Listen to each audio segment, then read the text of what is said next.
اللہ سبحانہ و تعالیٰ نے نبیوں کی جو خاص قصے ہمیں سنائے ہیں، اس میں سے ہمیں لیسنز لینے ہیں. تو ان لیسنز کو اپنی زندگی میں کس طرح اپلائی کرنا ہے، یہی حکمت ہوتی ہے. اور یہ ہمیں اللہ کی طرف سے ملتی ہے. اخلاص کے ساتھ اللہ ہمیں دین کو سمجھنے کی توفیق دے، اور ہماری نیت میں یہ اخلاص دے کہ اللہ ہم اپنے آپ کو بدلیں اور اپنی خواہشات سے جنگ کریں.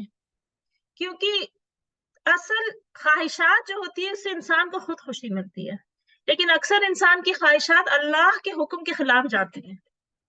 تو ٹیسٹ یہ ہوتا ہے انسان کا کہ ان خواہشات کو کنٹرول کرنا اور وہ کرنا جو اللہ کا حکم ہے.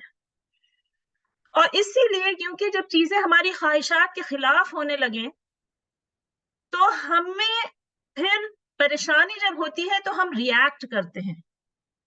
اور یہ قصص، یہ قصے ہمیں اس ریئیکشن میں کس طرح ریئیکٹ کرنا ہے یہ سکھاتے ہیں. کہ نیگیٹو ریئیکشن، غصہ، غل، جھنجھلاہٹ، الجھن، زبان کا استعمال، یہ چھوڑ کے وہ کرنا جو اللہ کے رسولوں نے کیا، ان کا کیا طرز عمل تھا، اور اسی میں ہی پھر سکینت ملتی ہے. اور صرف وقتی نہیں، دائمی، ہمیشہ کے لیے. اور اس سے اللہ کی قرب حاصل ہوتا ہے اور اللہ کے نزدیک ہم جاتے ہیں. تو کوئی بھی علم حاصل کرنے کے لیے سب سے پہلے ہمیں اپنے دلوں کو پاک کرنا ہے کہ اللہ سے استغفار کرنی ہے نیت کے ساتھ سچی کہ اللہ ہمیں گناہوں سے بچا لے. میری اور آپ کی پہلی چیز جو علم حاصل کرنے سے پہلے ہے کہ اللہ ہمیں گناہوں سے بچا لے، کیونکہ گناہ انسان کو اللہ سے دور کرتے ہیں اور شیطان کے قریب لیتے جاتے ہیں. اور انسان کا دل جب شیطان کی طرف مائل ہوتا ہے، کھلتا ہے، تو پھر شیطان ہمارے نیک کاموں میں خلل ڈالتا ہے. رسولوں کی جیسی زندگی ہے، زندگی میں اللہ نے کمپلیٹ، مکمل طور پہ جو سکون ہے وہ تو صرف آخرت کا ہی ملتا ہے، ان دا سینس کہ جہاں کسی طرح کی کوئی غم، کوئی تکلیف، کوئی افسوس نہیں ہوگا. دنیا میں جیسے سیزنز چینج ہوتے ہیں، بہت شدید گرمی ہوتی ہے تب بھی انسان کو تکلیف ہوتی ہے، تو انسان کیا کرتا ہے؟ اپنے آپ کو اس گرمی سے بچانے کے لیے جدوجہد کرتا ہے. پھر اللہ تعالیٰ بارش کا سیزن لاتے ہیں، پھر اس میں بھی کبھی کبھی ایکسٹریم ہو جاتی ہے، پھر اس سے انسان کو بچنا ہوتا ہے. پھر اللہ تعالیٰ جاڑوں کا سیزن آتا ہے، پھر اس میں انسان اپنے آپ کو اس طرح سے مختلف طور پہ اپنے چیزوں کا انتظام کرتا ہے، اور یہ ایک زندگی کا حصہ ہوتا ہے. ویسے ہی انسان کی زندگی کے حالات ہوتے ہیں، جیسے سیزن سال میں چینج ہوتے ہیں ویسے دن میں بھی صبح اور رات، دن اور رات کا فرق ہوتا ہے. ایک دن ہوتا ہے جو بہت روشن ہوتا ہے، ایک رات ہوتی ہے جو بہت اندھیری ہوتی ہے، لیکن دونوں میں ہمیں مختلف عمل کرنے ہوتے ہیں. دونوں کے لیے اللہ نے کہا دن کو ہم نے معاش کے لیے بنایا اور رات کو آرام کے لیے بنایا. اگر کوئی انسان اس سے جدوجہد، اس سے جنگ کرے گا، یعنی رات بھر جاگے گا صرف تفریحاً، وہ دن بھر سوئے گا صرف تفریحاً، تو اس کی زندگی الٹ جائے گی.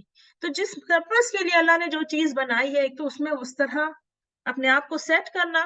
دوسرا، ان چیزوں سے ہم یہ بھی سیکھتے ہیں کہ ہماری زندگی جو اللہ نے ہمیں پیدا کیا ہے وہ صرف آرام کے لیے نہیں پیدا کیا ہے. سکون تلاش، اسی حالات میں ہی سکون تلاش کرنا ہے جو بیسٹ ہم کر سکتے ہیں. ویسے ہی سکھ اور دکھ بھی زندگی میں آتے اور جاتے رہیں گے. کچھ وقتی ہوتے ہیں اور کچھ لمبے ہو سکتے ہیں، کچھ ہمیشہ کے لیے بھی ہو سکتی ہیں. کچھ چیزیں انسان کھوتا ہے یا کچھ چیزیں نہیں مل پاتی ہیں تو اس کا غم زیادہ بڑا بھی ہو سکتا ہے. لیکن یہ سب اللہ کے فیصلے ہیں، اور اس میں ہمیں انہی فیصلوں میں ہمارا جو ریاکشن ہے وہ ہمیں سیکھنا ہے.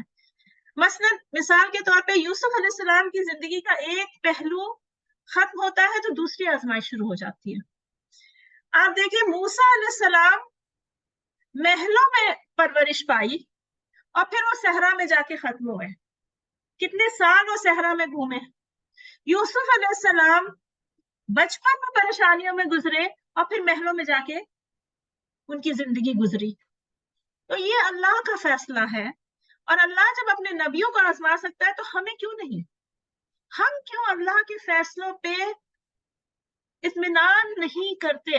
انسان کا جو سکون ہے وہ اللہ کی ڈیسٹینی سے راضی رہنا اسی سے وابستہ ہے، صرف اسی سے. مثلا ایک چھوٹی سی مثال ہے، اگر گرمی میں اے سی خراب ہو جائے، یہ قدر اللہ ہے.